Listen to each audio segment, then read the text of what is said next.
அளவாய் cinema பார்க்க மாதிரி ரீசெண்டாக வந்த படத்தின் அப்டேட்லாம் பார்ப்போமா. இது மாதிரி ரெகுலரான சினிமா அப்படி தெரிஞ்சுக்கல ஒரு குறை பண்ணி சப்போர்ட் பண்ணுங்க. ஃபஸ்ட்டு தான் வந்து கவின் படத்தின் பூஜை தான் நடந்திருக்கு. இது கவின் ஹீரோ வந்து பிரியங்கா மோகன் தான் ஹீரோ நடிக்கிறாங்க. இந்த படத்தை வந்து டேரக்ஷன் பண்ணுற பார்த்தீங்கன்னா ராய்சன் தான் டேரக்ஷன் பண்ணுறா. மியூசிக் டேரக்டர் யார் கமிட்டார்னு வந்துருக்காங்கன்னா அப்ரோ தான் மியூசிக் டேரக்டர் கமிட் ஆயிருக்காரு.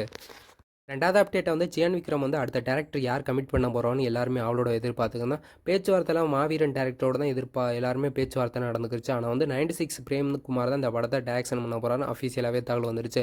வேல்ஸ் என்டர்டைன்மெண்ட் தான் இந்த படத்தை தயாரிக்கிறா. வந்து கூடிய சீக்கிரமே பூஜை நடந்து ஷூட்டிங் போகிறா. வந்து எல்லாருமே 96 பிரேம் டேரக்ஷன் பண்ணுறதுனால வந்து இந்த படத்தை அவளோட எதிர்பார்க்கலாம். வேற மூணாவது வந்து அதர்வா நடிக்கும் தமிழ் படத்தின் தான் அப்டேட் வந்திருக்கு.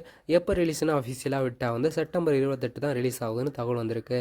இந்த படத்தில் வந்து அதர்வா ஹீரோவும் லாவண்யா தான் இந்த படத்தில் ஹீரோயின் நடிச்சிருக்கா. அந்த படத்தை டேரக்ஷன் பண்ண பார்த்தீங்கன்னா ரவீந்திரா மாதவ் தான் டேரக்ஷன் பண்ணியிருக்காரு.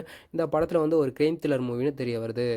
நாலாவது அப்டேட்டை வந்து விசால் படத்தின் பூஜை தான் ரீசெண்டாக நடந்திருக்கு. விசால் நடிப்பில் துஷாரா தான் இந்த படத்தில் ஹீரோயின் நடிக்கிறாங்க. ரவி அரசு அந்த படத்தை டேரக்ஷன் பண்ணுறாரு. ரவி அரசு யாருன்னு பார்த்தீங்கன்னா ஈட்டி படத்தை எடுத்தது தான் ரவி அரசு. இந்த வீடியோ பிடிச்சிருந்தா லைக் அண்ட் ஷேர் பண்ணுங்கள். இது மாதிரி ரெகுலரான சினிமா அப்டேட் தெரிஞ்சுக்கலாம். ஒரு சப்ஸ்கிரைப் பண்ணி சப்போர்ட் பண்ணுங்கள்.